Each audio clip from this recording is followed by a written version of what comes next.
Under the pale moonlight, Hollow Pines Cemetery lay in silence, like a deep scar carved into the heart of the ancient forest. Rows of moss-covered, crooked tombstones crowded beneath the shadows of withered oaks, whispering tales no one wanted to hear. Cold winds slipped through, carrying a faint hiss, like the sighs of forgotten souls. Not a soul dared set foot here once the clock struck midnight. Locals whispered that if you stood long enough among the graves, you would hear your name being called from beneath the ground. Hollow Pines was more than a cemetery. It was a secret, a curse, a hollow where even daylight feared to tread. The dirt roads leading into it twisted and turned, buried beneath layers of dead leaves, as if the forest itself were trying to keep intruders away. No one knew exactly when Hollow Pines was built, only that it had stood there long before the nearest town had a name on any map. Stories about it were passed down through generations, each retelling adding a deeper, darker hue. They said the soil didn't just bury the dead, it buried things that should never have existed. At the center of the cemetery, nestled beneath a canopy of trees, stood a rotting wooden shack. It had been home to Raymond Kessler for 23 years. He was the sole caretaker of Hollow Pines, a quiet, somber figure everyone in town recognized but no one truly knew. Raymond wasn't a local. He had come from a place no one could name, with a weathered face and hollow eyes that looked like they had seen too much. People said he rarely spoke, only coming into town a few times a month for supplies before retreating back to the graves. Some said he was hiding from something. Others whispered that he hadn't chosen Hollow Pines had chosen him. Raymond didn't just look after the cemetery. He dug graves, repaired headstones, trimmed grass, and kept the place at peace in his own way. But peace? At Hollow Pines, that word was a lie. Those who encountered Raymond said he would sometimes stare into nothing, as though he saw something they couldn't. Once, a curious child from town asked if he was afraid of ghosts. Raymond gave a cold, bone-deep chuckle and said, "Ghosts are easy. It's what they leave behind that's terrifying." And then one night, Raymond vanished. It was a freezing winter night, with thick fog cloaking Hollow Pines like a shroud of death. No one knew exactly what happened. The next morning, a lost hunter wandered past Raymond's shack. The door was ajar, swinging gently in the wind, creaking like it was weeping. Inside, everything was untouched. A cup of coffee gone cold on the table, a coat hanging on a chair, a flashlight lying on the floor. But Raymond was gone. No footprints. No signs. No explanations. As if he had vanished into thin air, or been swallowed by the cemetery itself. The townsfolk organized a search, but no one dared venture too far into Hollow Pines. They stopped at the forest's edge, where the first rows of headstones loomed, and the chill running down their spines turned them back. Police searched the shack but found nothing out of the ordinary. Raymond had no family, no friends, no leads. The search stretched on for weeks, then faded into silence. People began murmuring that Raymond had become part of Hollow Pines, just like others who had vanished before him. But then, a month later, something was discovered that chilled the entire town. A group of reckless teenagers, daring each other to enter the cemetery at midnight, stumbled into Raymond's abandoned shack. Beneath the old wooden bed, they found a journal, its leather cover cracked and edges singed as if someone had tried to burn it. Inside, the pages were filled with shaky handwriting, Raymond's own, recording his final days at Hollow Pines. Each line was a blade carving into the most primal fears of mankind. It wasn't just a journal. It was a warning, a cry for help. Proof that Hollow Pines didn't merely hold the dead, it held something far worse. The journal was passed from hand to trembling hand, but no one dared to finish it. The final pages, written in red ink so shaky they were nearly illegible, made even the bravest shudder. Some claimed that as they read, they felt a cold breath curl around their necks, as if someone stood right behind them. Others swore they heard knocking, 3 slow, deliberate knocks, on their door that very night. Raymond Kessler had vanished, but his story was only beginning. That journal, like a half-open door, offered a glimpse into a world untouched by light. And Hollow Pines, with its secrets buried deep in the earth, was still waiting. Waiting for someone brave enough, or foolish enough, to step inside. Raymond Kessler's journal, with its yellowed pages and the acrid scent of fire, was a doorway into darkness.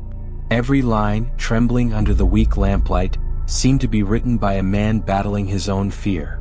What he recorded wasn't merely a diary, they were fragments of a nightmare, where the boundary between reality and illusion slowly dissolved. Beneath the cold moonlight of hollow pines, Raymond faced things no one dared believe were real. But he saw, he heard, and he wrote. Day 1. There's a new grave. No name. I swear I haven't buried anyone all week. But the soil is fresh. Loose like it was filled in last night. I checked the records. No burial request, no paperwork, nothing. I stood there in the cemetery at dusk and felt something watching me from the oak trees. I called out, but only the wind answered. When I turned around, I saw my shovel lying next to the grave. I don't remember bringing it out. Raymond's first entry was like a stone thrown into still water, sending ripples of dread outward. That nameless grave, its freshly turned soil, was the beginning of a series of events that dragged him into the dark. He tried to stay calm, telling himself it could be someone's prank. But deep down he knew Hollow Pines was no place for games. Day 2. Footprints. So many tiny footprints, around the nameless grave, like a child's. So small they barely reach the size of my hand. But there are no children here. The town is miles away, and no one would dare bring a kid to this cemetery. I brushed the prints away, but this morning they returned. More of them. Some lead straight into the woods, and vanish. I heard giggling from afar, but when I ran toward it, there was only darkness. Those childlike footprints, innocent in shape, carried a disturbing weight. Raymond began to lose sleep. Each night, he lay in his wooden shack, listening to the wind whistle through the cracks, questioning whether he truly heard laughter, or if his mind was deceiving him. He started checking the windows, locking the doors, but the feeling of being watched never left. Day 3. I heard singing, soft as the wind coming from the oaks. The lyrics kept repeating, "Don't open your eyes, don't turn your head." The voice was sweet like a little girl's, but something about it was wrong. I stood in the graveyard, heart pounding, trying to locate the sound. When I stepped toward the trees, it stopped. I opened my eyes. I saw a small figure under the tree, but when I blinked, it was gone. I'm not sure if I actually saw anything. That song, like a curse, clung to Raymond's thoughts. He began to fear the dark, something he once considered an old companion. Every night, he sat by the window, flashlight in hand, eyes fixed on the oaks. But the singing never returned. Instead, he began to hear other things. A soft scratching on the roof, footsteps circling the shack, and sometimes whispers right beside his ear. But when he turned, no one was there. Day 5. I saw her. A woman in a white dress, standing by the nameless grave at 3 a.m. She didn't move, just stood there with her back to me. I called out, but she didn't answer. I shined my flashlight, and she had no face, just darkness like a hole swallowing the light. I ran back to the shack and locked the door, but all night, I heard gentle tapping on the window. This morning, I found handprints on the glass. Small, like a child's. The faceless woman haunted Raymond. He began to doubt his sanity.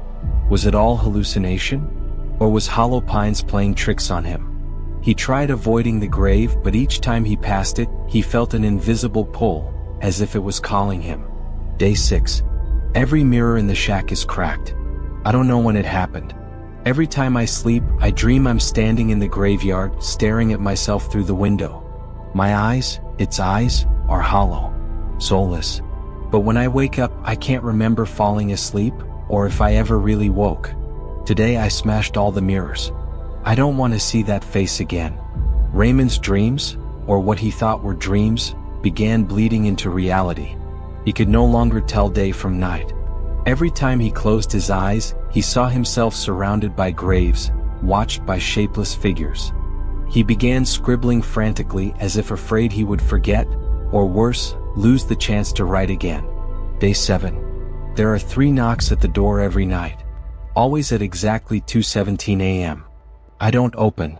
I sit in the corner, clutching my gun, counting the seconds.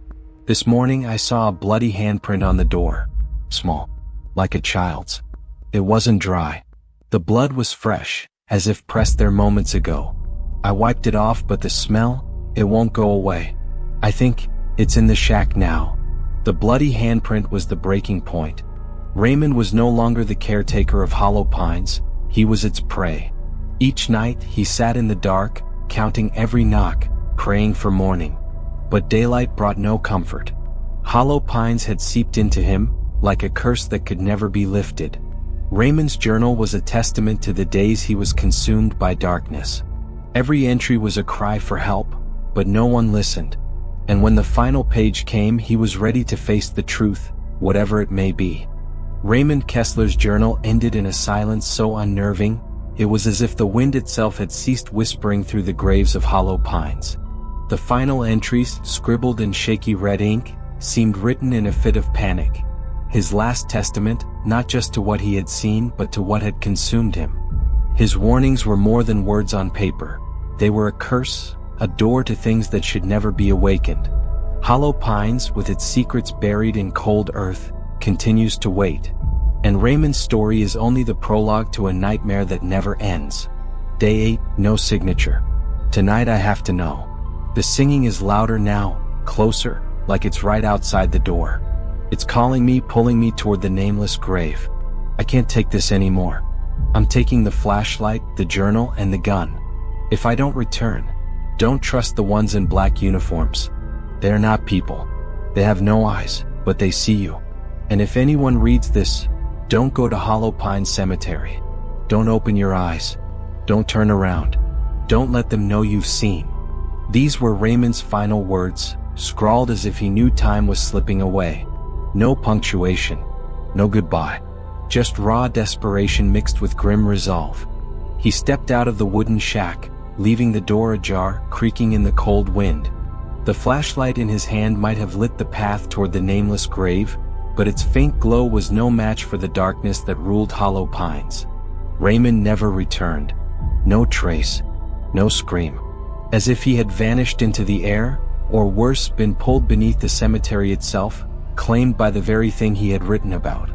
Raymond's shack was abandoned shortly after. Windows shattered, the roof rotting away, and bloody handprints, tiny like those of a child, still stained the door, impervious to rain or time. Curious townsfolk never dared go near. They stood at a distance, watching it like one would an unburied grave, whispering of what Raymond had left behind. The nameless grave, center of the terror in his journal, still lies silent in the cemetery. But no one dares approach. What's strange is, every year on the anniversary of Raymond's disappearance, the grave appears freshly turned. Loose, damp soil as if dug just the night before, though no one ever admits to touching it. Some swear that on moonless nights, they see a woman in white standing by the grave, unmoving. But when they approach, there's nothing, only silence and a chill down the spine. Stories of Hollow Pines spread like wildfire, but no one dares to verify them. Locals now avoid the forest altogether, even in broad daylight. They say sometimes when standing on the edge of town, they hear knocking, 3 slow, deliberate knocks, even when no house is nearby. The elderly, eyes clouded with fear, whisper that the knocking is an invitation. From those beneath, "Don't answer," they warn. "Don't open the door. If you do, they'll come in. And you won't ever get out." But worse than the knocking are the tales of the ones in black uniforms. No one knows who they are, where they came from, or why they appear. But on nights thick with fog, tall figures dressed in slick, black uniforms are seen standing motionless among the graves. They don't speak. They don't move. But if you dare to look at their faces, you'll see nothing. No eyes, no mouth, just a void that devours light. Those who've seen them say they felt a cold breath curl around their necks.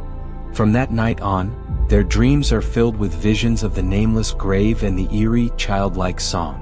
Don't open your eyes, don't turn your head. The town has become a place haunted by fear.